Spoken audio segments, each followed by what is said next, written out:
Start with a dream and share it with some friends. The idea deepens and grows. The dream takes shape, it has form and substance. A community soon arose. A listening room, a hearing room, a place to find a home to play. A listening room, the hearing room. Express yourself and have your say. The walls are thin, and sirens blare. The tables sit near folding chairs. The stage is set with paint and glue, and love went into every screw. The light shine bright on every star. They come to play from near and far. The light shine bright on every star. They come to play from near and far. A listening room, a hearing room, a place to find a home to play. A listening room, a hearing room. Express yourself and have your say.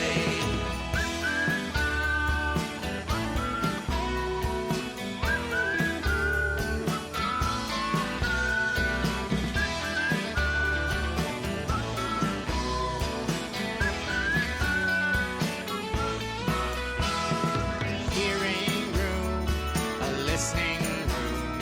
You're welcome here, so have no fear. The hearing room, the hearing room. Come in, my friend, where art can bloom. And welcome to the Woodshed Podcast. I'm Aaron Tornberg, and this is the Woodshed with Kim Jennings today. How are you doing today, Kim? I am great, Aaron. Thanks so much for having me. Yeah, no problem. I'm very happy to have you. And we'll be talking in a moment. But first, I want to talk about the hearing room and mention our schedule, which is Monday nights. We have the podcast. And once a month on Monday nights, we have the Blues Jam. And the Blues Jam is lots of fun with Woody Carpinella, Roland Oxenbein, and Tim Feeler. They come and they are the house band. You can play with them. It's a lot of fun. It's all blues, and it's great. You can also play on your own if you don't need the band, but it's a blues jam, so it's a jam. You come and you jam. So Tuesdays, we have open mic from 7 to 10. Wednesdays, we have Let's Have Words from 7 to 10. That's the spoken word evening. Then we have Thursdays, a singing jam, which is a big jam full of people playing guitar, and they're all looking at the screen, which has the words and chords, so you can be a part of that. That's Thursday, 7 to 10. Fridays, we have lots of stuff going on, but typically it's a jam is what we're moving toward. Right now, we have the acoustic jam that's going to be on the first Friday of the month. The bluegrass jam is the third Friday. And we're going to do two others, and we're not sure how those are going to play out yet, but keep an eye on the website, hearingroom.net, to find out more. We also do have shows sometimes on Fridays, so you do need to check the website for what's going on that month. Then on Saturdays, we also have different events, but we do have a regular event, the Performance Lab. And this week, which when this is being recorded, we're having the drone, which we've had 10 of. The drone is really cool.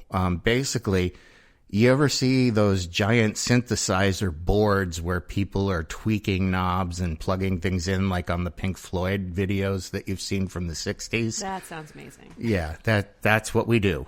So it's going to be this Saturday, but by the time this goes up, you just have to keep an eye on the website because it does come up various times during the year. We try to do it about quarterly. So the drone is one of the things, but also Performance Lab does experimental music and all kinds of cool things with electronics. So you can check that out on Saturdays. Then on Sundays, we have the Drum Circle, 11:30 to 12:30. I'm sorry, that's wrong. We have the Drum Circle, 12:30 to 1:30. And 12:30 to 1:30, we do just in a circle. Everybody brings a drum or uses a drum that's here. We have lots of them. And you can just take part in a drum circle, learn some new beats. Then on Sunday at 2, I have my open mic, which is in a circle. It's in the round, and you play one song each, and it's a lot of fun, like a song circle. So all that's going on at the Hearing Room. And then we want to thank the Greenville Junction Shop. That's Greenville, Grenville, as in Greenville, New Hampshire. It's also in Clinton, Massachusetts. And Junction Shop is spelled Junktion because they sell upcycled stuff. So it's stuff that was junk and is now for sale and available to you. And usually it's in great shape. And you can take a look. And they have a website, greenvillejunction.com. And that's, again, Junktion. And the website is slowly building, but they also have a Facebook page, and they sell a lot of stuff on Facebook Marketplace. So check them out, Greenville Junction Shop. That's Shoppe, actually, Shoppe. So Greenville Junk, Junktion, Shoppe, Shoppe. And they are in Clinton, Massachusetts, and in Greenville, New Hampshire. They also do estate clean-out, garage clean-out, and they upcycle all kinds of cool stuff, furniture, household appliances, electronics, you name it. You can go find it there at the Greenville Junction Shop. So, anyway, now we're here with Kim Jennings. So, Right on. How are you doing? I'm good. It's Saturday, and it's not snowing. Hooray! Yeah, for once. For once, it's not snowing. And the snow's even melting at the moment. So. And then it's going to freeze and snow again. Right? But, you know, Yeah. It'll be over sooner than later. That's true. Just give it a minute. Yeah. So, where are you from, Kim? I'm originally from Franklin, Mass. I grew up there. My parents are still there. They bought the house that I grew up in when I was 3 months old, and then proceeded to have 7 additional children in this 2-bedroom house. So that's a lot. Yeah. Every room in that house, I think, except the kitchen, has been a bedroom at some point. Well, then they added on a living room and a bedroom for themselves, which was really smart. But yeah, I grew up in Franklin, out in the suburbs of Boston, and now I live in Worcester. So I've been in Worcester for over 15 years, almost 16 years, something like that. Yeah. 17 years. You just stayed in Massachusetts? Yeah. I went to college here, and I just stayed here.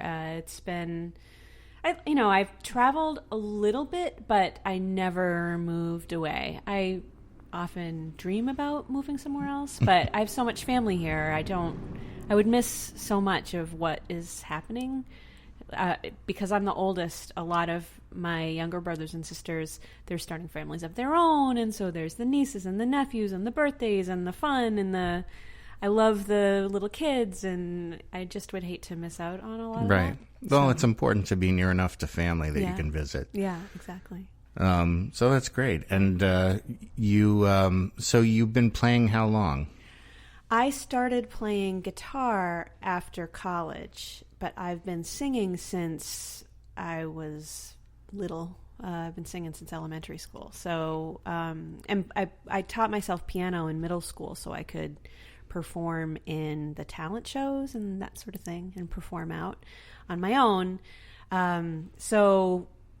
But I wasn't writing yet. When I was little, I would buy, gosh, I'm going to date myself, but I would buy the sheet music of the hits of the day, like Madonna or Whitney Houston. So you probably had the same thing I did at the talent show, which is at least 3 girls groups would do gymnastics to Another One Bites the Dust or something like that. maybe. Yeah. I don't remember. Or Madonna's. Yeah. Like it was very mid 80s, very mid 80s cover songs, and doing my best to just kind of learn and teach myself as I go. And I loved it. Because I was the oldest of so many kids, nowadays they are talking about, like, kind of in a teasing way, like, oh, remember when Kim used to not have a life, or or remember when Kim used to play this song and make mom crazy because she was teaching herself how to play and she would make mom crazy, or what have you. But yeah, no, I used to stay home on, like, Friday nights if I didn't have plans and play piano until 11 o'clock at night.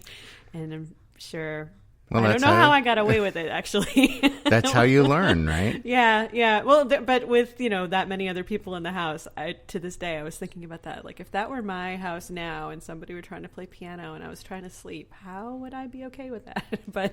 But yeah, no, I did. And well, you'd buy them a keyboard, right? And exactly, wear headphones. Exactly, and yeah. headphones and all of that. Yeah. But back then, that was not right. the option. We had a inherited piano, and so, yeah, unless you have a Casio keyboard that's really small. Yeah, exactly.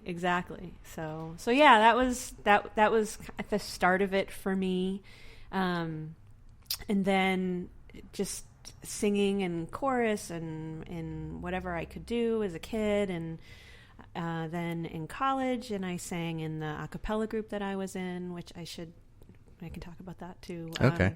But I was in this group called the Radcliffe Pitches at Harvard, and which was an amazing experience just because of the close harmony and the ear training that happens, and the experience of just being in a group with other people and really having to kind of rely on each other to make these amazing sounds with just your voice. It was really great.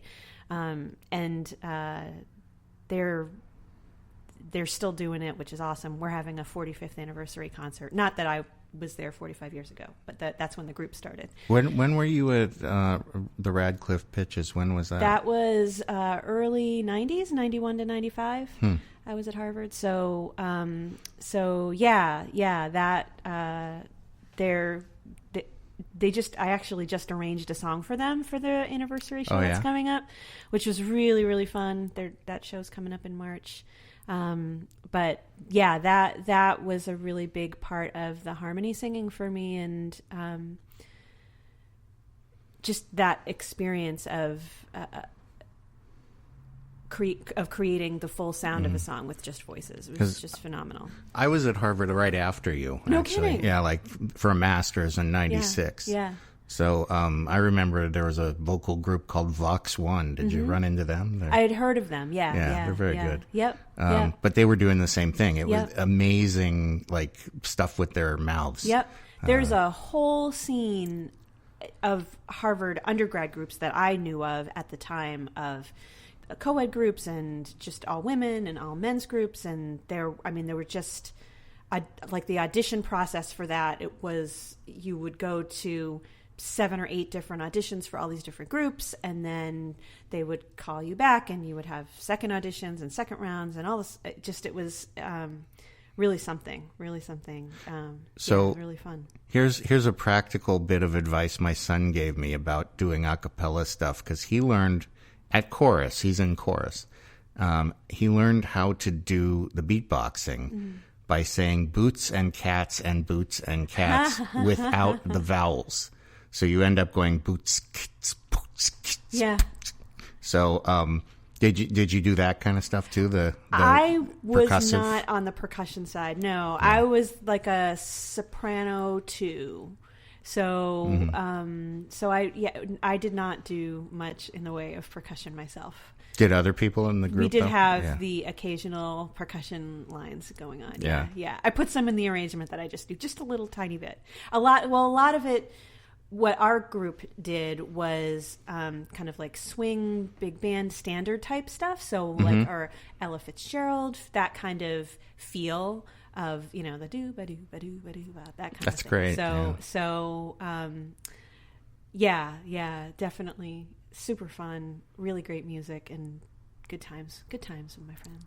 And how did you get into the a cappella stuff? Like, was that just because you were in chorus in school before? Yeah. In high school, there were in my high school, we had a talent show, of course, in high school every year. And the last couple, must have been junior year, a friend who was a year older had been to a summer program, and they had an a cappella group there. So he brought that back to my group of singing friends, and then we did like a 4-part a cappella thing in the talent show. So I was exposed to it, and he raved about how much fun it was and all this and that. And then a bunch of my friends who were a year older went off to school, and this particular guy was doing it at college, where he was at college. So I was aware of what it was like, and I'm trying to remember when I visited Harvard when I was a senior, I might have seen one of the performances where all of the different groups were playing, and I was like, they are having so much fun. I want to do that. Can I be one of those people can that be my life, please? And so, that was... But it's interesting because now you play guitar and you're doing your own songs, and that's more of a Passim thing. Were you aware of Passim at the time? Sadly, I was not. And wow. Which is crazy, right? Because now that's perfect. Right? But I can't even tell you how many times I've thought that over and trying not to have regrets in life, but come on, I was right there. Right. And I had no idea. And I would see people walking through Harvard Square, and I'm going to sound like an idiot. I would see people walking through Harvard Square with their guitars, and I'd be like, oh, I wonder what those guys are doing. And I was like, they're going to that's Passim. weird. They're like walking into some weird basement of a church. What's going on over there? And I just never really pursued it or thought about it. And all through college, I joked with a couple of friends who were computer science majors who also played guitar, and I would be like, oh, teach me how to play guitar. And we just never ever, I never got one. I never made time for it. I just didn't. Didn't. And I'm part of it. Maybe I wasn't writing yet. It hadn't occurred to me that I should be writing music until I took one music theory class my senior year. And we could talk about my academic experience at Harvard is a whole nother podcast worth of material. But it was my favorite class, and I had originally as a kid thought I wanted to study music, and my folks were like, "Please don't do that to yourself." Basically, with love, but no, you shouldn't do that. Were you trained? Like, did you have music theory? No. I did chorus as a kid, but I never took lessons, and I never had individual voice lessons or piano lessons, or everything I was self-taught, aside from I go to chorus and I learned to read music, and I did districts as a kid, and so I was okay, but I wasn't phenomenal. And I think my parents, God love them, maybe saw that I wasn't going to be this amazing classically trained performer. It wasn't the kind of voice that I have. I was never going to go sing opera for a living. It just wasn't going to be my thing. And so they were like, not that, I don't really know how to say this without sounding like I'm knocking music, because I totally am not, but it's a hard way to make a living. There aren't a lot of jobs in music. So my parents looked at me and were like, you're smart enough that you could do so many things. Please don't go that way. I remember I had filled out some form in high school where, like, what major are you going to declare? And I wrote music, and I feel like I was pushing and pulling with them because I was so like the kid who needed to be perfect and get everybody's approval, but at the same time, I really wanted to do the music thing. I really did. And they were like, you cannot put music on that form as your major. No.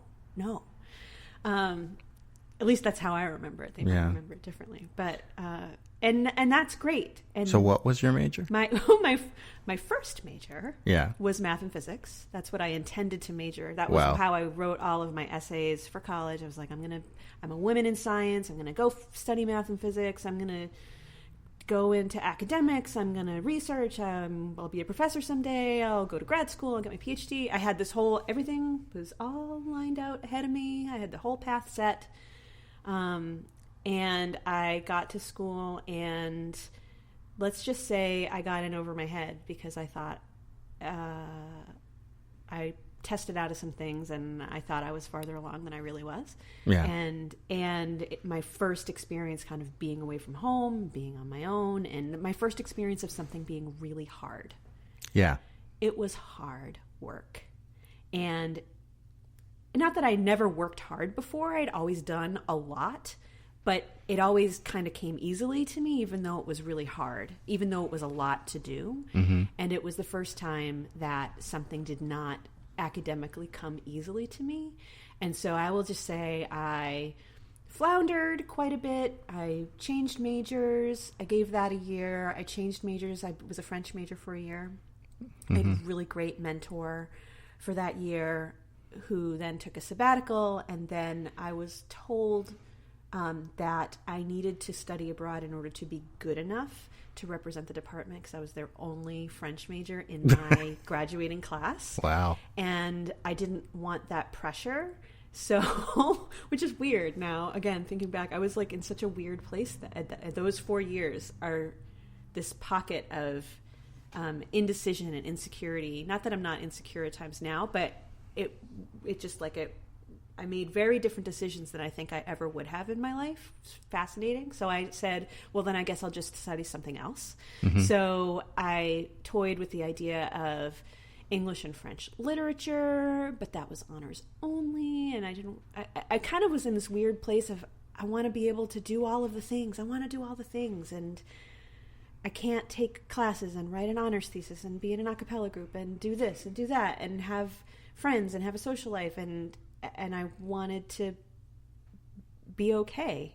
Mm-hmm. So anyway, I studied psychology is what I declared finally, and I was planning to work with kids, and then the jobs were hard to find, and getting out of school, I got a job in human services, and I worked with adults with mental health issues, and I helped them get jobs. And I did that, and I got a master's degree in it, and so I have a counseling degree and a rehab counseling degree. I did that for 5 years, and then I kind of burnt out. Mm-hmm. But in that time, that's when I learned how to play guitar. So there was a period of time where I went back home and lived with my parents and their bazillion kids, and I didn't have a bedroom anymore because I had left. So they gave it away. So I slept on a little twin bed in like the corner of the living room. Wow. For several months. And during that time, I was like, I got to get out of here. I mean, I love my family, but it was like, I got to get out of here. I need a life. So it wears on you. Yeah. I picked up guitar and I would sit on the front steps and teach myself songs by ear. And there was an open mic in downtown Franklin at the time at The Grind. Thanks, Kevin Eldridge. But yeah. And so that's where I started playing out for the first time. Wow. Yeah. Covers for years. I hated writing songs when I first started playing guitar. I just felt like everybody else's songs were so much better. Why would I do that to myself? You also have to have something to say. And in a lot of cases, when you start out, you're like, I don't have anything to say, you know? Yeah. Or I don't know how to say it this way. Or yeah.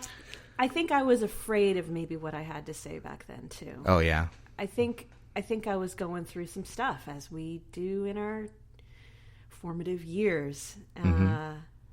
And to say what I maybe would have wanted to say, I think I was afraid of my own voice for a while. Which is funny, looking back on it now. And what I was like, I just think of like those 4 years. Before then, I was like fearless. Right. And then I went through this weirdo thing where I was like, why am I afraid of doing this? And why am I afraid of that? Or why am I afraid of expressing myself? I mean, like, I wasn't afraid to learn how to play guitar and play out. I had only been playing for 3 months when I showed up at the open mic. I was like, I kind of know how to play the song. I'm going to just do it. Just, get out there and meet people and all that kind of stuff. Yeah, it's interesting because, when I'm hearing you talk about your process and your life, it's similar to mine. I mean, in the way that, you're kind of lost when you're young sometimes. And I was in that position. I didn't know what I wanted.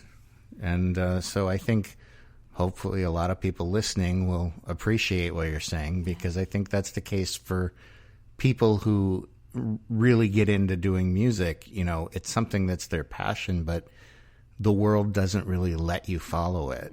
So what do you do? Right. And you end up figuring it out, but you do spend some time lost, because what you want to be doing is playing music, or in your case, doing a cappella maybe. I mean, you wanted to just be in a famous a cappella band, and, you can't. Right. There's nothing there. Yeah.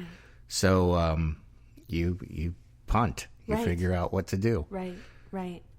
And in the moment, too, there were several, I think of, the funny thing about it is, having studied psychology and gone into counseling and have supposedly all this academic knowledge about self-insight or kind of understanding and empathy and all of these things.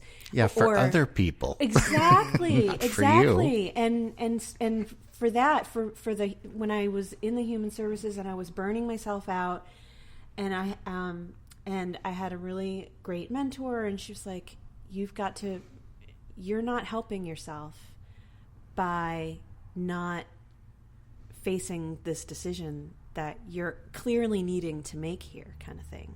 And I remember looking in a mirror and just being like, I don't even know who you are anymore. Like, you thought you wanted this and then you didn't. And then you thought you wanted this and then you didn't. And then you thought, just all of these, like, kind of churning through, this is what I want. No, I don't. This is what I want. No, I don't. Am I ever going to find a career that I love? Am I ever going to stick at something for more than 2.5 years? Am I ever? And it felt like it was failure all over. It was like being a math major and having to call my dad and say, I don't think I want to do this anymore. Just like, again, but except this time the stakes were higher. Gosh, I finished college and got a grad degree, and oh my gosh, now again, I'm doing it again. But I'm really glad that I did now, but it was really hard. It was really hard to sit in that space. And I didn't have a lot of patience with myself, that I wish I could have been kinder to myself back then in a lot of ways. Yeah. Well, now you're in a different spot, so that's good. I'm still not kind enough to myself, I think. Well, that's always a growth. None of us really are. Always a place of growth. You always have to beat yourself up a little bit. Right. So let's hear a song. Okay. What is this? Here's one of the early songs that I wrote that I was happy enough with that I put it on my first album. This is gosh, you want me to tell the story about writing the song? Sure, that'd be great. So I was already recording my first album in 2008, 2009. In early 2009, and the idea for the song came to me once I did get over the fear of writing, or once I kind of opened up to writing.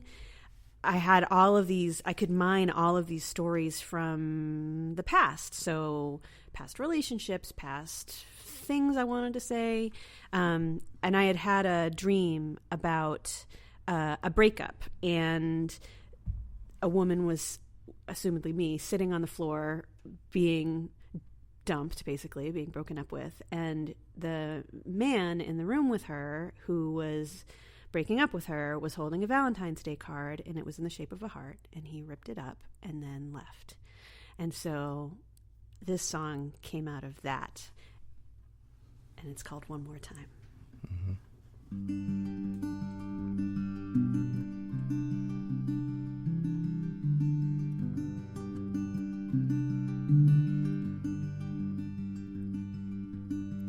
Stark white room, she's on the floor. He holds her broken heart. It's just a card, he says, it's nothing more, and he's tearing it apart. Time is short, the end is near. The light is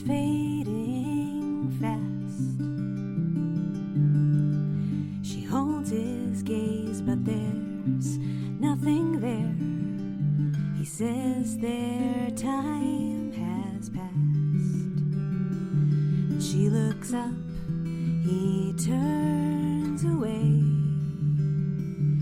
from their last empty embrace, and she says, kiss me one more time before I go. Let me be the one to leave. Touch me one more time. I know I can't hold you here. I can't hold you here.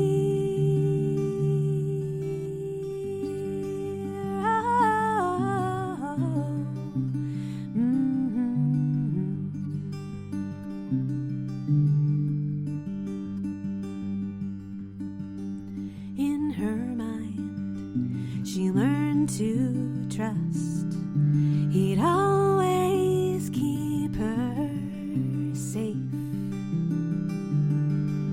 He says he's given all he has, and there's no more for her to take. And she won't live once she's alone. No more tethered to the edge. She falls and she says, kiss me one more time before I go. Let me be the one to leave.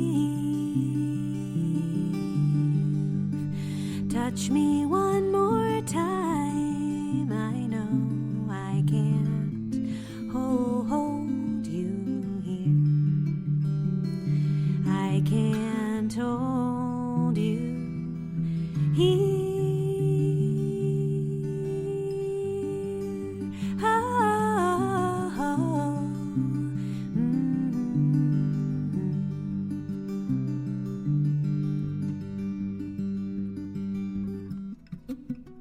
Was it something that she said? Something in her tone? Was she just too damaged, or was she just too real?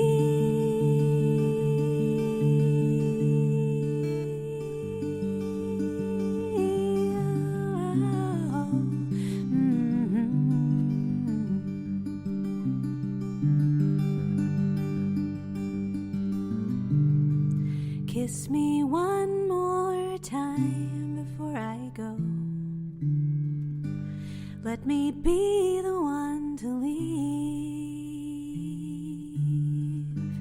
Touch me one more time. I know I can't hold you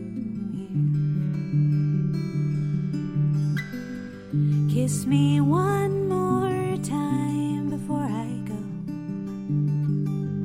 Let me be the one to leave. Touch me one more time. I know I can't hold you here.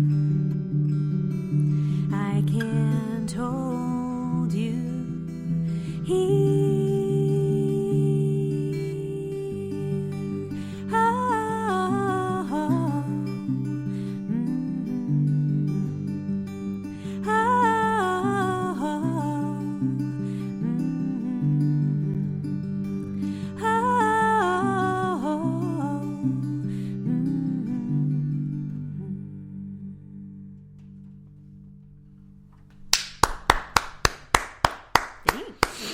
Great. That was great imagery. Thank you. You know, I do like that, you know, the metaphor of the broken heart really literally being broken. That's great. Right. Thanks. And so when did you write that one? I wrote that in 2009. 2009, right around early February, just before Valentine's Day. So there's no wonder why that dream came to me at that time, I suppose. But yeah. Were you married then? Yeah, very happily married. Yeah. So, it's funny as a songwriter, I don't share a lot of early songs with my husband, Jeff, early on. Mostly because I don't want him to be like worried, because you're mining. It's not just your own stuff.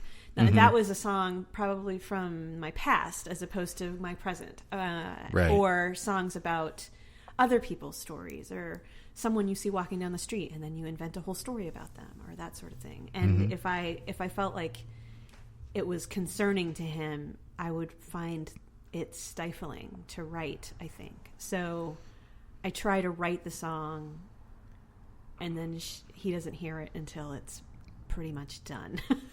Right. So yeah. But yeah, no, we were married. My son was four. Okay. Yeah, back then. But so you tend to write story songs? No. I don't know that I don't actually. For a long time I was writing very like feeling songs, and if there was a story, great.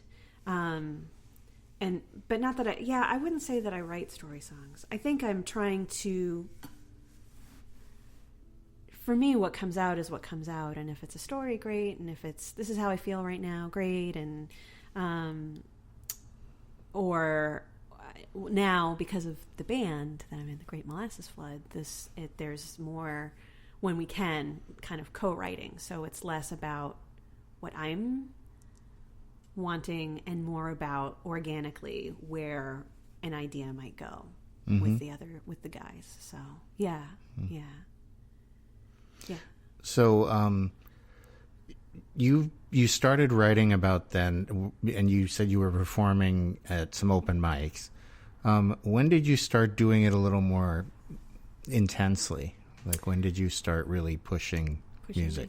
So there was the whole learning to play thing in the 90s, and the occasional open mic and the occasional cover gig, and then I started doing open mics up in Worcester. A guy named Bill McCarthy was running a bunch of open mics, and I would go to his open mics, but again, all covers.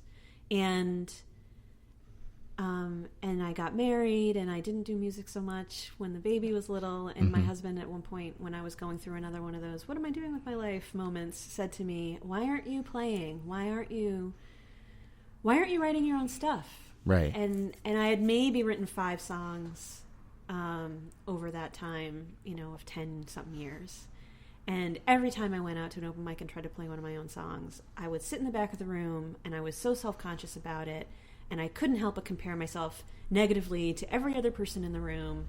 And so I wasn't making friends because I was terrified that I was horrible and that nobody wanted to be friends with me because my music was so bad and stuff like that, like you get in your own head and you can't get out of your own way. And nobody thinks like that. Like, that's the thing. Only you think like that in your own head.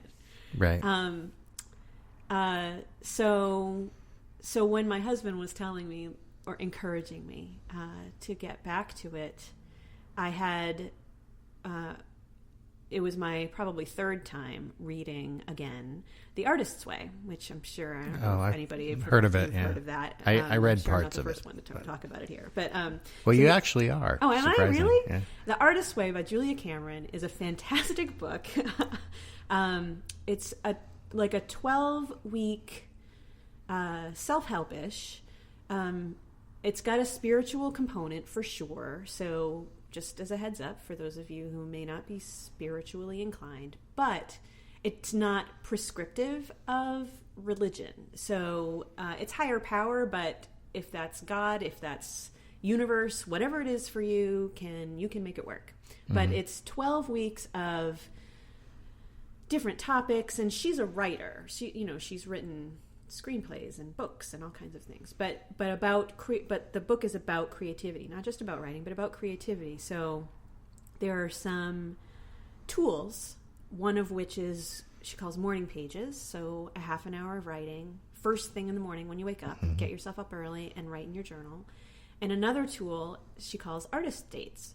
And so for me, my artist date, so this was, I think, 2007 in August. My artist date was pick an open mic that happens every week and take yourself there and get out of your own head and make it about everybody else in the room so that you're not sitting in the back of the room only thinking about my song and my this and my performance and how did I sound and people hate me and no.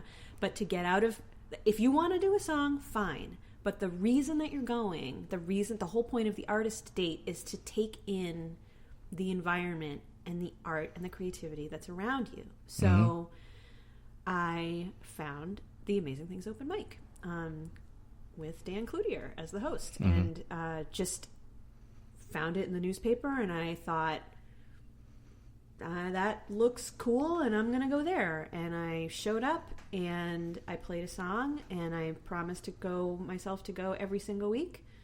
And I think I missed 1 week because I gave myself a flat tire driving to the open mic.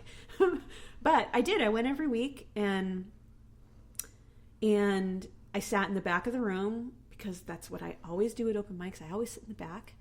And I started making friends with other people who sat in the back of the room. Right. I met my friend Ruth Ann Baylor there. She's now in New York. Also a songwriter, lovely songwriter. And gosh, I made so many friends. So many of the people that I say are my friends today, are dear friends, are from showing up at that open mic, which started with just 12 weeks of promising that I would go, no matter what. And Dan had just started it back then, I guess. I think it was like a year in or 2 years in or something like that. It was back when it was at the storefront in Saxonville before they had the Firehouse location. Okay. So, yeah. And man, is it terrifying to walk into your first open mic that you've never been to and you don't know anybody there. I mean, it's terrifying. And I was late, too, which for me, like walking in, like being fashionably late to an open mic does not work for me. I'm much better off being early so I can get the lay of the land and know what's going on and how do I sign up and where am I on the list? It's like such an anxiety thing. But yeah, so it just, it was, and I remember the first feature was Rick Gottlieb, and he was a great dadgad guitar player, and that was so inspiring. It was just so inspiring to be there and to really be able to hear what everybody else did. And people brought new songs, and some people never brought new songs. Some people were like, don't bring your new songs to the open mic because that's where people are meeting you and that's their first impression of you, and do you want that? And then other people were like, well, this is a new song and I'm trying to figure out how it works to a crowd, so I'm going to play it. And anything kind of goes. And it was mind opening, and I caught the songwriting bug because of that open mic. Absolutely, for sure. If not for that place, I don't think I ever would have started writing music. And consistently, or liked it. I never would have liked it, let me put it that way. Right. But then, I kind of got excited about it, and it would be fun to try to write a song and play it. And sometimes I would write a song like that day or the day before and show up, be like, fearlessness, I'm going to play this song that I just wrote. And sometimes that worked out great, and sometimes it really didn't. But that was fun. So it was kind of around then when I started really writing a lot, and then people were saying, why don't you record something? How come you make a CD?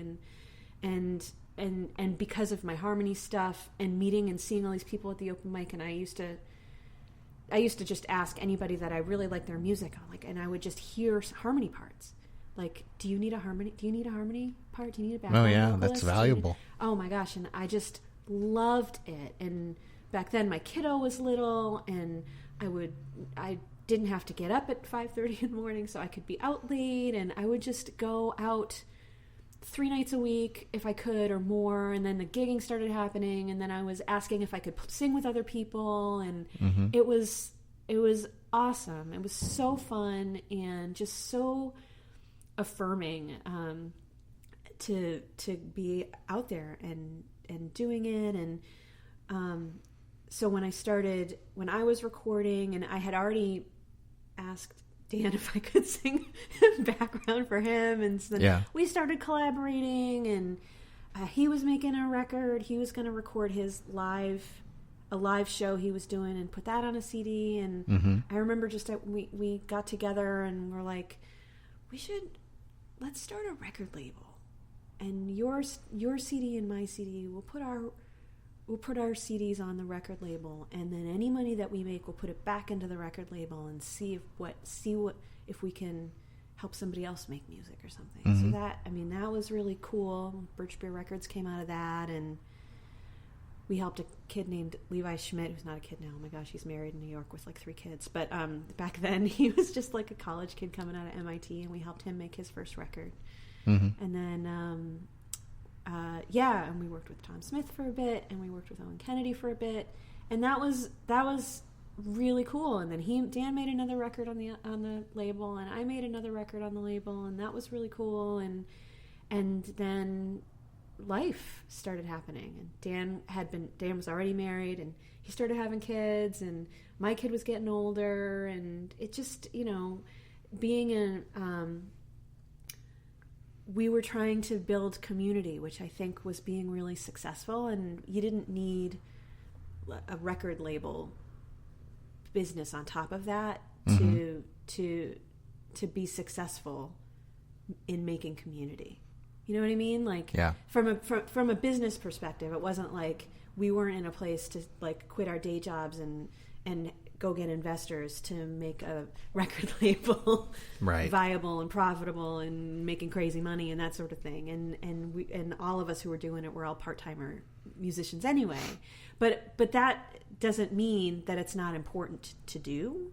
Yeah. Right? Like you were saying, like you find the passion and you find a way that you work it into your life. Right. It's like starting your own open mic. I did that. Yeah. I started, doing an open mic to get practice that was already there, and then started some of my own. And, that's how you get going. Yeah. You just do it. Right. So anyway, let's take a break here. Okay. And we'll be back with Kim Jennings and talk more about her record label and the open mics and all the other good stuff she has to tell us. And meanwhile, let's talk about the Hearing Room. I wanted to talk about the Hearing Room membership drive, which has been going on. We are looking for members at the Hearing Room. That means you join for $100 for the year. You get a T-shirt, you get a membership card, and you are supporting the existence of the Hearing Room when you are a member. What that does is it allows us to pay our rent and our bills, and we use grants and other things to get other equipment that we bring in so that we can use it for shows. But the money that we get that's day-to-day expenses, we really need members in order to keep that going. So if you use the Hearing Room, you should be coming here regularly and enjoying all our activities, but also the $100 a year helps us a lot. It also gets you $5 off shows. So that means when you come to a show and it's a $5 suggested donation, you don't have to feel like you have to make a suggested donation that day if you don't want to. And so it's like $5 off that, and $5 off events that are payment required, like a show. So if we have a big act come in here and you want tickets, you get first crack as a member. So the members get first dibs on the show, and we are a small venue, so that we can sell out pretty easily. So the way to become a member is you go to our website, hearingroom.net, and you can find out about all our events, and you can find out about how to become a member, or you can just talk to Kaylin or Mark or me at one of the events that you're at, and we can actually do your membership right on the spot. So please check that out, and please consider becoming a member and supporting the Hearing Room. Also, I want to thank the Greenville Junk Junction Shop, JUNKTIONSHOPPE. So Greenville Junction Shoppy. And they are an upcycling store. They have all kinds of great items for you. And they are proud sponsors of the Hearing Room, and they sponsor this show as well. And they are a fantastic place to go and find gently used items that you can reuse. So there's great stuff there. So check out the Greenville Junction Shop online. They have a website, greenvillejunction.com. So that's JUNKTION. So GRENVILLEJUNKTION.com. And they also have a Facebook page, Greenville Junction Shoppy. And also they have Facebook Marketplace items. You can buy it there. And they do garage and estate clean out as well. So if you have a really messy house or a really messy garage and you need some help to get rid of stuff, they'll help you do it. And they might even be able to sell the stuff for you. You never know. So check out Greenville Junction Shop and check out the Hearing Room memberships. And let's talk again to Kim Jennings. So, Kim, why don't we hear another song from you? Okay. Let's see.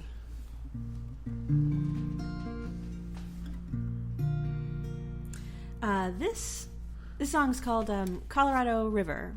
And back when I was trying to do more music in life, I did a little bit of traveling. I went to Texas and I played a couple of shows there.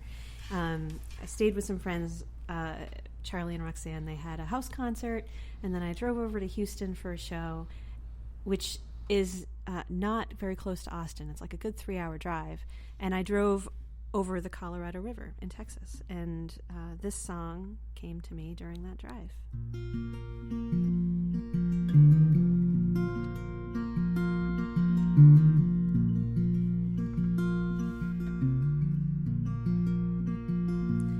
I drove over the Colorado River,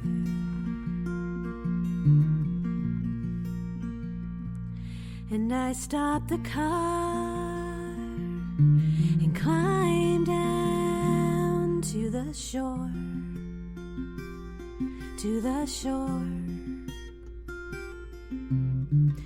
as I watched the water roll by me. I wondered if I could be washed clean, so I dove into the Colorado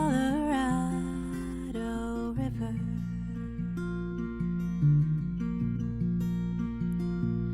As I melt into the Colorado River,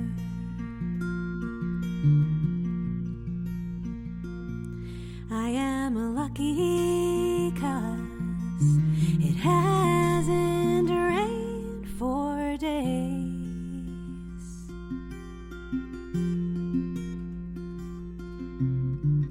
As the current starts to ease my mind from the troubles I have left behind, I am one with the Colorado River.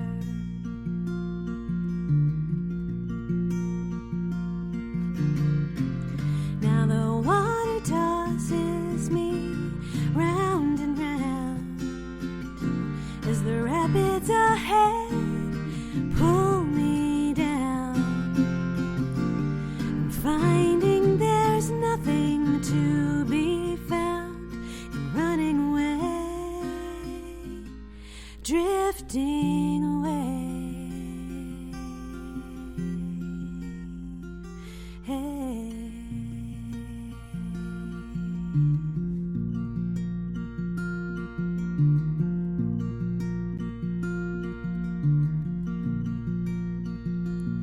So I listen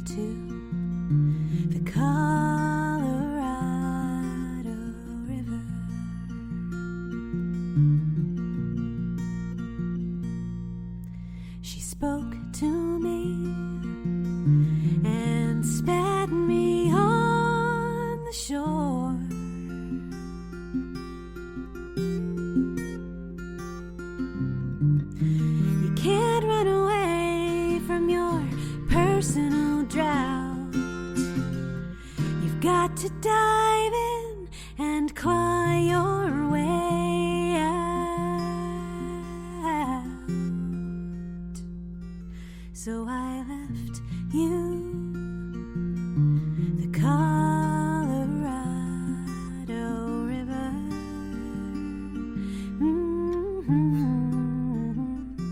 And I give thanks to you, the Colorado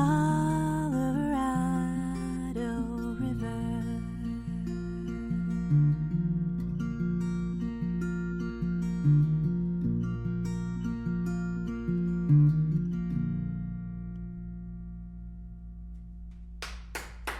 Thank you. That was great. So you singing about the Colorado River. What you took a trip out there? Or? Yeah. Down. I went down to Texas. I was like, oh, I want to go. I want to do. There was a time when I wanted to do like mini tours. Let me, I have a family at home, so I can't just leave for weeks at a time. But I could go to a place and maybe do a house concert and find a couple of gigs in somewhere. So I went to Seattle once, and I did some stuff out there, and I went to Austin, and I did a house show, and I also played at a coffee shop over in Houston. So yeah, that came from that trip out to Texas. Not the Colorado River of the Grand Canyon, the Colorado River in Texas is what this. So yeah. So the touring, how long did you do that? I mean, that was I went to New York once, I went to Austin once, I went to Seattle once. I mean, because music was a side hustle for me. So the idea of touring extensively, because it was a side hustle, because I have a life and a family that I'm not leaving for a lot of time. There were a few years back then when I was trying to do music all the time. It's just like all of my free time went into doing music. And that was great. And there will probably be a time when I can do that again. And this is not that time, but right. I got my kiddos in high school, and I started my own business. It's not even really a day job. It really is started my own business during the day, which has nothing to do with music, but maybe I'm trying to make it about that. That's a whole nother podcast too. But to develop, I do custom software. So I'm currently researching ideas to try to meld music into custom software, see if I can develop apps for musicians. So that makes sense. That's my next in my big money making job. How did you get involved with programming? Well, so yeah, back to the life story. After I left counseling, I did a stint in HR where I worked under a woman who did recruiting in technology for a big engineering firm out of Boston, and I saw the people she was hiring and the skills she was hiring for, and I kept thinking back to how I was a math and physics major when I was starting out in college, and I looked at what these other folks were doing, and I thought, I could do that. It was like the a cappella aha over it. I want to be one of those people. That's me. That's what I'm going to do. My brother was also graduating at the time with a degree in computer science, and I just thought that I could do that. And I took a community college class because I believe in maybe trying things out before jumping in completely to make sure I wasn't going to make that mistake again this time. So I took a class in Visual Basic. This is so not about music. I took a class in programming on the weekend, and I loved it. Loved the idea that you want to do something and you can write this code and then the computer does it. It just was fascinating to me that I could write that stuff and you tell it to do something and it does it. Like, that's amazing. And if you make a mistake, it won't do it, and it's your own fault and you're accountable and you have to figure that out. And then so I started putting my resume out for IT related jobs, and I got hired at a home care company who needed like a half IT, half office person. And I went back to school again. I did a WPI certificate in client server database programming. So I learned Oracle and PowerShell and more VB, but at work they were using FileMaker. So that was what I was doing all the time, and that's where I took myself for all of those years, and that's what I'm doing now. So I work for myself and I do FileMaker. Cool. Yeah, it's great. And now I want to do FileMaker. I want to build apps for musicians. That's the next. That's the next thing I'm thinking about. And what would an app for a musician look like? Yeah, that's the part that needs to be, I think, hammered out in my mind. I went to NERFA this year for the first time in several years. NERFA being Northeast Regional Folk Alliance Conference. I went to NERFA as my tech self as opposed to as my musician self. I didn't book any showcases or anything. I went and I got an exhibit table, and I brought a big notepad, a big sticky note easel pad, and I talked to anybody who would and just did mind mapping with musicians. What is your biggest problem in music? And did mind mapping with folks to get ideas for myself. So market research. About what I could build for someone. Because I have ideas for what I think I want to build, but that doesn't mean that that's what people want. And somewhere in between what people think they want and what I think they need is probably a sweet spot. So a lot of what people were saying is, how do I get butts and seats? I mean, that's a crass way of saying it, but how do I get people to come to my shows? How do I build my audience? And that was, musicians were saying that, venues were saying that, house concerts were saying that, agents were saying that. How do we reach people? How do we get people off their couch, away from Netflix or whatever they're streaming, away from YouTube, out of their whatever, come out of your apartment and come out to a show?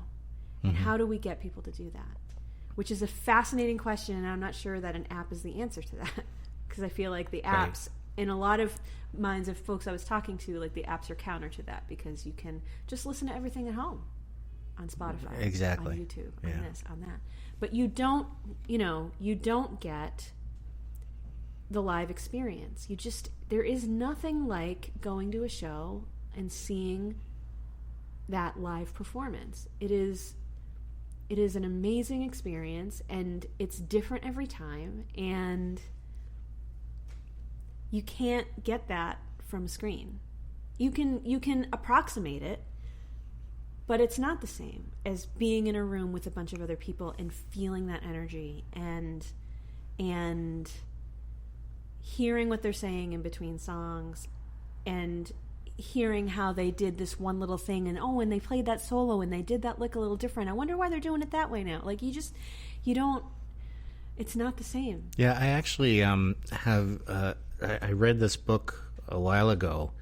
It came out in the 90s, but it was called All Together Now, and it was about, it started off with the author talking about seeing a movie in his little town in Vermont where you run into people all the time because there's only one movie theater, and the response of the audience changing the movie because it's the people around you and where they laugh and what their response is, where they start talking, there's different experiences you can have with lots of other people in a room, and I think the same goes, as you're saying, for musicians.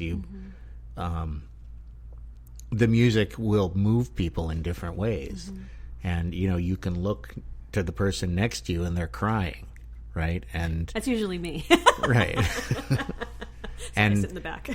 So that that I might not have felt that strongly about the song, but when I see someone crying, I'm like, oh, what's going on? I don't know why did this move them so much? And then you pay a different kind of attention to it. So I think that's true. And that's what the hearing room's all about too, is coming together with other musicians and hearing what they're doing and hearing the feedback you get from them and from audiences and all that stuff. And even in the live experience, like if you're thinking about like a stadium show, like sure, you're gonna as a person in the audience at a stadium show, you get a huge energy from the thousands of other people there. Right. You go to see an independent solo performer or small group in a room like this, the hearing room, in a house concert, in a small intimate venue listening room. Mm-hmm. It becomes an interactive experience. Me as a performer, whenever I've done house concerts, my favorite thing is I feed off the energy from the audience too. So, if you're a performer and you're phoning it in and you're just playing your songs and you're not feeling it, like you're not going to get out of it what you could get out of it. Like if I go to a performance and I play a song and I can see that person in the room that's crying, mm-hmm. that affects the way that I perform. I'm reaching people. It's so validating to connect with the audience in a way, whether you're just chatting between sets at a house concert, you're meeting someone after the show, someone is connecting with you in a way and with your music that they didn't before. And there's nothing, I've never had anything like that. It's such a powerful human connection that and that's such an important part of creativity and of just my first CD release show. I had such a great time. It was so lovely. The energy in the room, I'll never forget it. And I just felt like, I remember walking out of that show. I mean, like, you don't get a CD release show all the time where you like almost sell out a room and people are standing mm-hmm. ovations for you. Like that as a musician, you have plenty of times where you're playing to 2 people or whatever, or you're at an open mic and it's a small group or what have you. Right. But I just thought, like, man, if we had more live music in the world, look at how happy everybody in this room is right now. Right. Yeah, I mean, music is an emotional medium, and the fact that you can move people is amazing, and it does move people differently than just words. And sometimes, you go to hear instrumental pieces that move people just because of the sound and the way the music conveys emotion. Well, what's your most emotional song you've written? Oh gosh, I don't think I can have a scale. I don't know that I could pick one that's most emotional. I have songs that are emotional in different ways. Mm-hmm. So, I have songs that I've written sad songs or tragic songs or songs that helped me to process a difficult emotion. So I have songs of that nature. I have songs that are relationship sad breakup songs. I have songs that are, then like kind of later on or lately, since I kind of went through a period of writing out all of my relationship songs, and I got that out of my system, which is only partially true. It's just different now. Like now, I will find myself.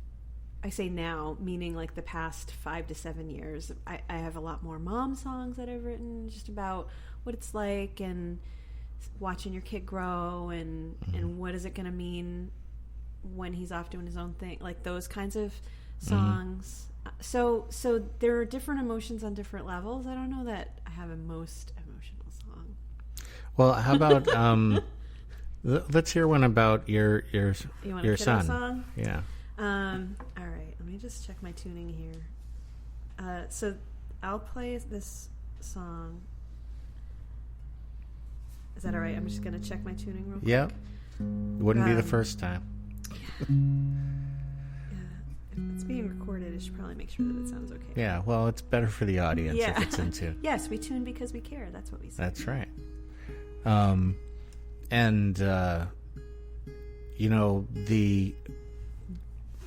The guitar you're playing is kind of cool. It's is that a full-size guitar? Oh no, it's travel size. My little baby travel size Martin, because I had a full-size guitar and I've struggled over the years with some shoulder injuries. I used to be a soccer goalie. Oh, yeah. And so I had a couple of incidents of just going for saves and falling and injuring the elbows or the shoulders or what have you, and I feel like as I'm becoming of a certain age, they're coming back to bite me in the butt, so to speak. So so for a while I couldn't wrap my right arm, I couldn't get it over the body of the guitar to even play. Wow. And so I went, this is probably 2 years ago now, I went for a couple of years not playing my guitar at all, which I'm not doing a lot of solo stuff now. I'm playing a lot with the band. Mm-hmm. So that's okay. But I got tired of not being able to play the guitar, so I got this little one That's nice. instead, and it is working really great for having the shoulder stuff, and I don't have any issues with it. So yeah. The song's called "I Am Listening," and I'll never forget because it came to me in a morning back when my kiddo was in elementary school. I used to have to get him out of the house, and I would drop him off, and then I'd come home and I'd have like a half an hour before I had to start working. And we had a tough morning getting out of the house, as you can have with the little ones sometimes. They just don't want to go, and they don't want to get going, or they're dragging their feet. And I came home and I wrote this song. So yeah, he was in elementary school when I wrote it. Now he's a sophomore. It's the days when you have to tell them to put on their shoes at least 10 times. Exactly. Yep. So yeah, I'm listening.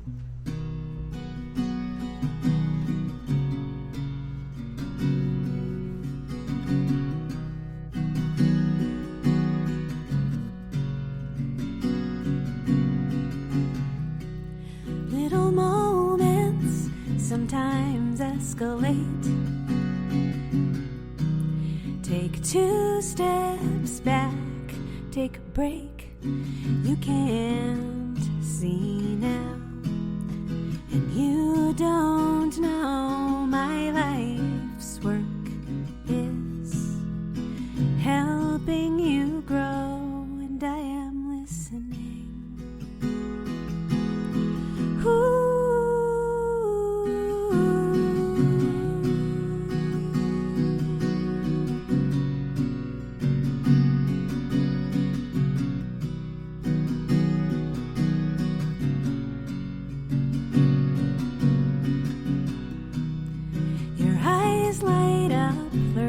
Something new.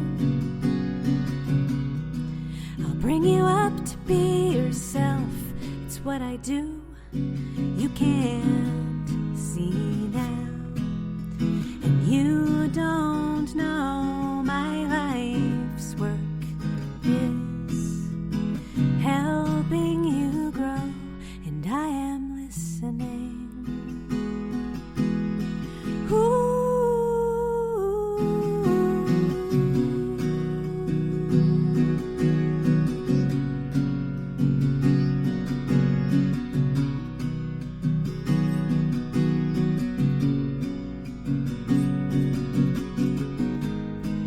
Give a piece of my heart to the world. Every time you close the door, I watch you walk away, but I keep on giving more. Ooh.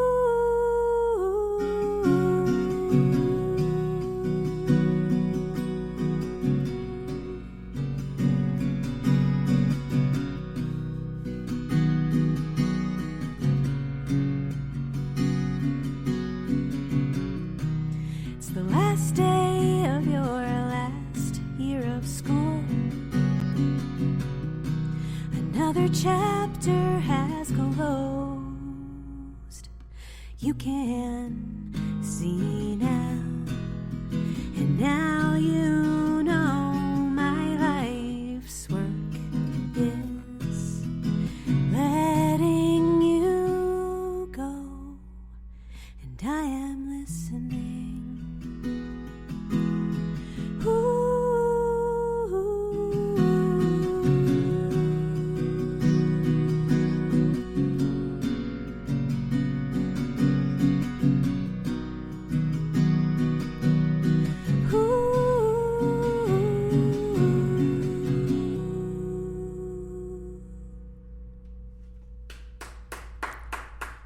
Thank you. So the albums you recorded, how many have you done? I have 2 solo albums, and the live album that I did with the Great Molasses Flood. Okay, So, and that's available lots of places, or? Yeah, well, the Great Molasses Flood, you can get it through, if you go to, you can get it through us, you can get it through Spotify, we're on CD Baby, yeah. And of course, the Great Molasses Flood, you're referring to the Great Molasses Flood in Boston and the North End, right? That's right. We just commemorated the 101st anniversary of that just a couple weeks ago on the 15th of January. Yeah, 101 years ago. Yeah. Yeah. So we're not going to talk too much about that. We've actually talked about it before with Dan and everything. Go listen to the Dan Cloutier podcast because he talks a lot about it. He does. All the backstory and all that good stuff. But when you recorded, when you first went in, how did that happen? Like, what did you do for recording? Did you get it? Was Dan the one who did it, or who? My first solo album? Yeah, like how did you start recording? So because I was in the open mic community, I just started paying attention to people who were making albums and started asking, who are you working with? And who are you working with? And who are you working with? And probably 75-80% of the people I asked were working with this awesome guy, Seth Connolly, who did record Dan's prior album at the time. So yeah, I went and I started recording with Seth, who had a home studio, and I had a bunch of the songs written already. And I would go on a Wednesday every other week, and it took over a year to do it for lots of reasons. One being financial, you need to pay for these studio sessions. Exactly. Which was good and bad in some ways, because it also gave me the opportunity to write some new songs to include on the album, but it also took a really long time to get it done. But that's okay. It was what I needed to do at the time, and it was working for me. And yeah, every few weeks I would go up and spend 3 or 4 hours and cut some tracks and go from there. Yeah. Right. So it was a good probably year and a half before the record was done.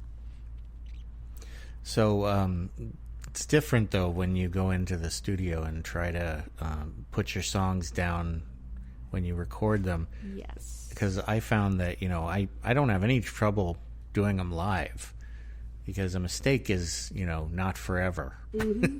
You make a little guitar mistake, it's not going to come back. It's all part of the beauty of it. Right. But then with recording, it's like, you make that one mistake and it's amplified forever. Right. And so you got to fix it. Right. Right. So it makes you very meticulous about how you sound and everything. Yeah. Do you find that you have to do a lot of retakes when you record? Well, that process, I think I was doing a lot of that because I was doing a lot of solo tracking, mm-hmm. and it was my first time, and I can be a control freak. I do try to relax a little bit, but I would say, yeah, I was trying really hard to get it just right. Mm. I spent a lot of time doing that, but I also was trying to keep it stripped down. So it wasn't going to be huge production and not tons of extra instruments and that sort of thing. So I could focus on, this is what I sound like. If you come to see me playing a show, this is what you're going to get. That was what I was going for on that record, for sure. And so, yeah, lots and lots of takes. Or, gosh, when you're recording over a year and a half, you're going to get a cold mm-hmm. and have to cancel a session, or show up and maybe not be as vocally strong one day as you thought you were, or playing around with, I've never done this before, how am I vocalizing do I have enough breath? I remember there were a couple of songs where I would sing the whole song and then we'd listen back to the track and I was like, I just hate myself right now. I just hate how I sound. I don't like it. And I had to really work on, well, how do I get the sound and getting used to how I sound, but also for me, breath control is a big thing, and how I sound when I am mindfully putting more breath into it versus not, and paying attention to that. So yeah, definitely there were lots of tracks. Lots of tracks. And because I was also writing at the same time throughout all of this. So maybe if I had written everything and then recorded, I would have not been trying to lay down a brand new song, which is not as well rehearsed as maybe a song that I've been playing for a year. That sort of thing. So so that I haven't done an album like that again since then. I've done it in different ways, and they both work for what I was doing at the time, I'll say. Like the second record that I made, we did a lot of live tracking with everybody. It was a full band, and a lot of parts were being laid down at the same time, and so we would do several takes and then leave it to editing if needed. So, and then there's the whole, like, for the first record, if you're doing tracking, and especially if you're going to be adding drums after the fact, then you got to be ready to play your songs with a metronome, and you got to have good tempo so that somebody else can come in and lay down a part separately. And if you're not used to playing with a metronome, that can be really challenging too. Yeah, so. I've found that I can't. Yeah. I just, it doesn't. You need to, but it's so irritating to have the clicking in your head while you're recording, and so it's tough. Right. And especially if you've got parts of songs where you're maybe not your tempo isn't slowing down because you're being lazy or speeding up because you're not paying attention, but if you've got like legit, and now the tempo's different here, like that can throw a whole wrench into things, and yeah, that could be a challenge too. And I've done some home recording for demos and stuff, so I try to. I feel like I get how hard it is and why it's so important to pay somebody to do that when you want to make a good record. It is hard to record yourself. It is hard to record, period. It's hard when your mind is in a different place with the songs and the sound that you're trying to come up with. And it's really nice to have someone else to take that and to help you with that and give you feedback and have a different set of ears listening to your material. It's really, really great. So let's hear another one. Okay. Let's see. Which one? Oh, all right. Let's do, this is a newer song.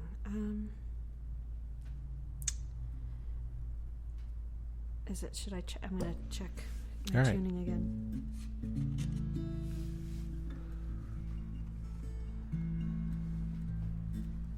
So this is a song, this is called Saying Goodbye.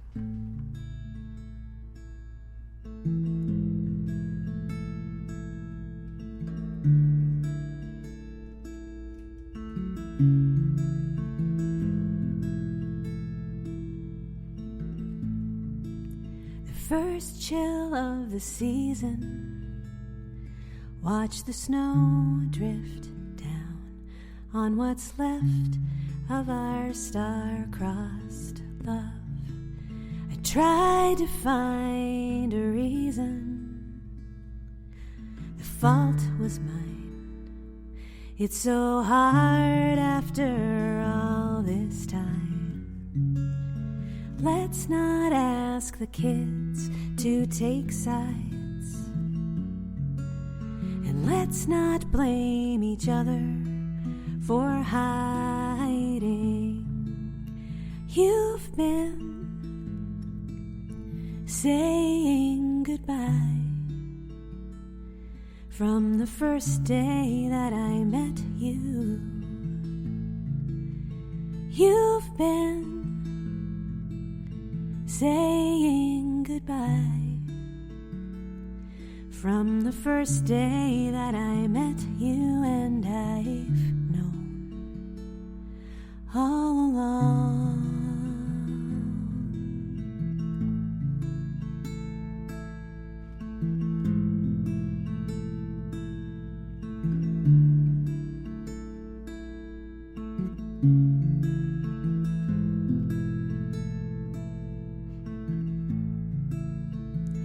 Little by little, little moments added up to 10 long years. Love is such a riddle, no effort made, no solution to stop the tears. Let's not ask the kids to take sides, and let's not blame each other for hiding. You've been saying goodbye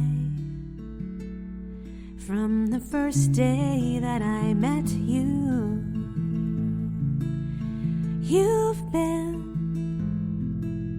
saying goodbye from the first day that I met you, and I've known all along.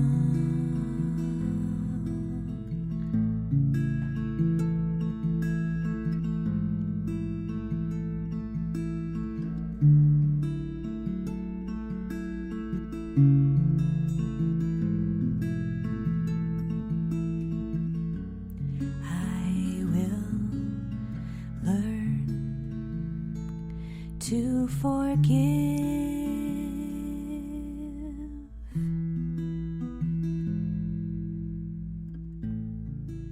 'cause I've been saying goodbye,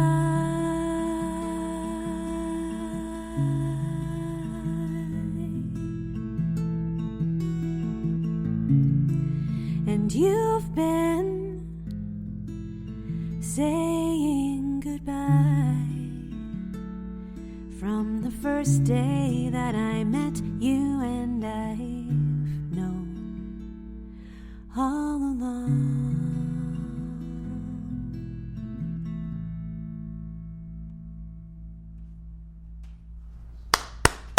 Thank you. Great.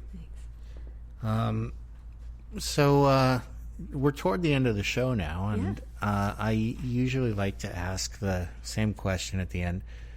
What advice you give to other musicians who are trying to play out and do this either professionally or as a serious vocation? What would you give as advice? Remember that we are all our own worst critics, first and foremost, I think. I think we have to get over that part of self-criticism. And the best way, I think, of doing that is to get out and meet people. Mm-hmm. Because when you find a community that you can become a part of something, and then we're all rooting for each other. Mm-hmm. So whether it's, I'm going to play the song, and I know you all have heard it before, but I'm trying to get this part just right, we're rooting for you. Or I have a new song, and I'm terrified, and I don't know if it's any good, and we're still rooting for you. And even if you don't think it's a keeper, you're still going to get rooted on, because the only way to make art is to keep making it. It's right. When you stop that, you lose that part of yourself. It's always, people say music is a calling, and it's for me, it keeps calling to me, even though right now I'm not playing a lot of solo shows because I'm being a mom and being a businesswoman in my other business. But it's always there. It's always still there, even when I haven't been listening. It's always still there, and it's been finding people. It's been finding the communities, finding the open mics, and finding the friends, and finding people to root me on that has kept it a part of my life for all these years, in the good times and the bad times, for sure. So where do people find you online? My website is kimjenningsmusic.com or the band greatmolassesflood.com. Okay. So people can find that. Do you want to play one more song for us? Sure. I could do that. I think I'm in the right key.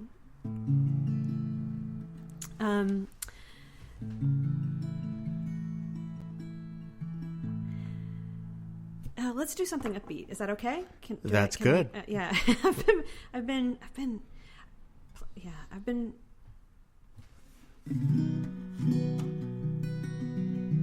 This is a song that I do with the band a lot, so I never play it out by myself, but I was working on it so I could play it for you today. Oh, so this is a special treat. I never play guitar in this song anymore, so yeah, but it's a fun song, and it's called Smart Girl.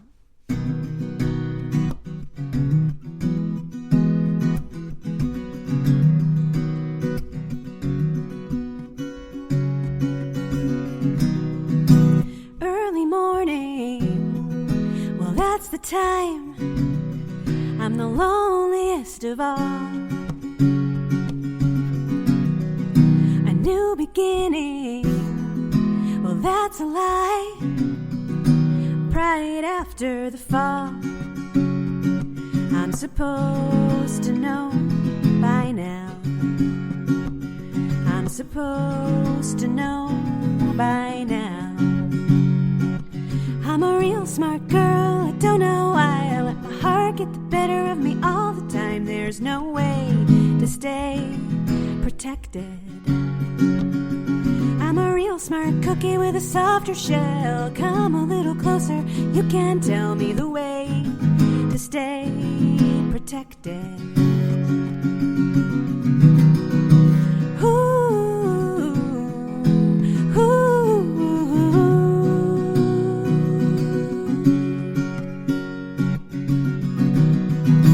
Phone it in, you're checking out the cracks beneath my skin. There's no future, there's only now.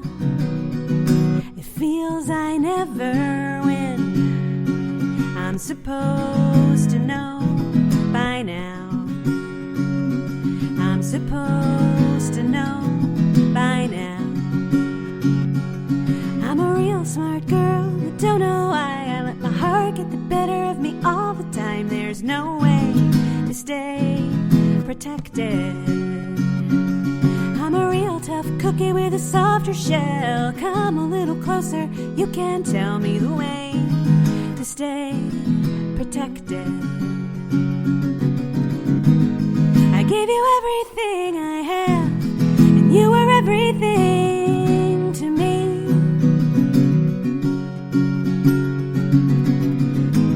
You said everything's not anything at all. I'm supposed to know by now. I'm supposed to know by now. I'm a real smart girl, I don't know why I let my heart get the better of me all the time. There's no way to stay protected. I'm a real smart cookie with a softer shell. Come a little closer, maybe you can tell me the way to stay protected. Ooh, ooh.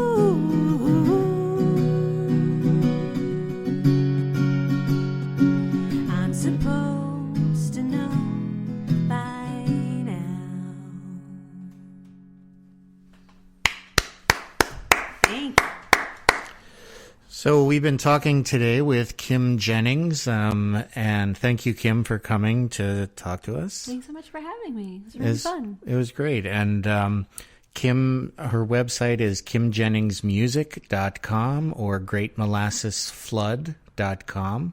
And I wanted to mention again that the Hearing Room is hearingroom.net.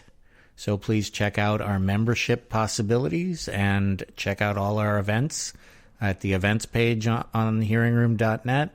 And also check out Greenville Junction Shop. That's Greenville, Greenville,